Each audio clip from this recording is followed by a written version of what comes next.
So the United States Secretary General Antonio Guterres, on Monday, he stated that white supremacy and neo-Nazi movements have become a transnational threat and have exploited the coronavirus pandemic to boost their support. So he was addressing the UN Human Rights Council about the danger of the hate-driven groups was growing daily. He said white supremacy and neo-Nazi movements are more than domestic terror threats. He said they are becoming transnational threats. He said today's these extremist movements represent the number one internal security threat in several countries. They say in the United States, they talk about the tensions here that went on during the time of Donald Trump. But of course, it's never left. Just because Trump get out of office, it's not going to leave. These people were doing this before Trump, and these people are going to do this after Trump. You understand? But Trump was allowing them to just, express themselves the way they always wanted to express themselves. Now, they're saying that far too often these hate groups are cheered on by people in positions of responsibility, like a lot of people in the Republican Party, in ways, that's considered unimaginable. Not long ago, they said we need global coordinated action to defeat this grave and growing danger. Understand, white supremacy been a global threat. I mean, it haven't just started, but you know what?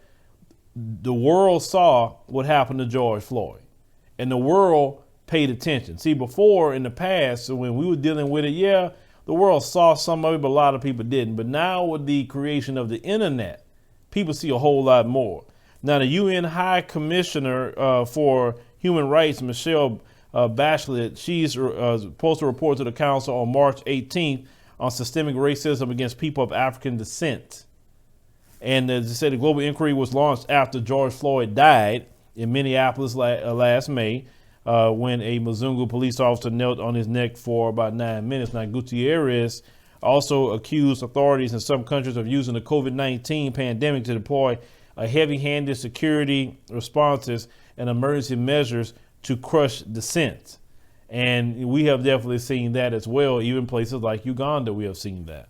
They say at times access to life-saving COVID-19 information has been concealed, while deadly misinformation has been amplified, including by those in power. They said Gutierrez also warned about the power of digital platforms and the use and abuse of data. They urged in all member states to place human rights at the center of the regulatory framework and legislation on development and use of digital technologies. They say they just want it to be an open and safe digital future that does not infringe on privacy or dignity. But with that being said, the country that we live in, Babylon, is notorious for violating human rights of black people.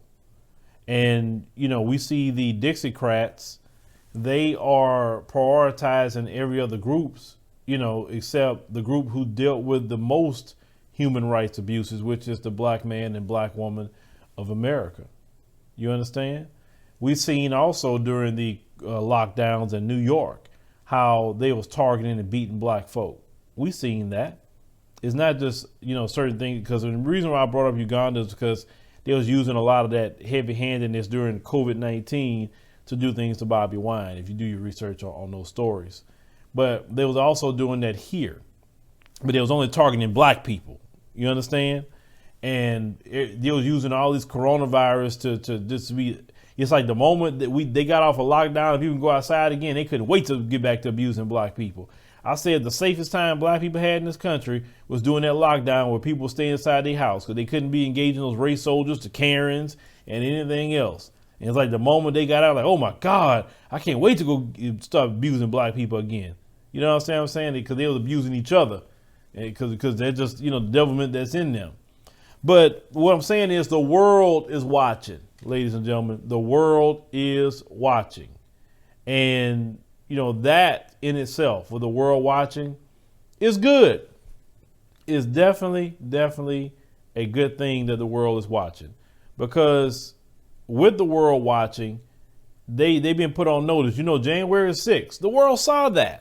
America's still embarrassed by that. America can't go tell nobody anything right now. They can't go say anything about democracy and human rights. And you had a freaking white supremacist insurrection that happened on January the 6th. You can't say anything. So this is good. Keep speaking. Listen, the whole world now is acknowledging white supremacy as being a threat.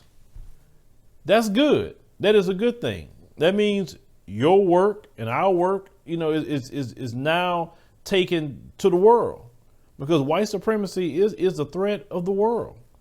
Nobody should have no supremacy. People should respect everybody. People should get along much as possible, at least. Even if you don't get along, just have respect.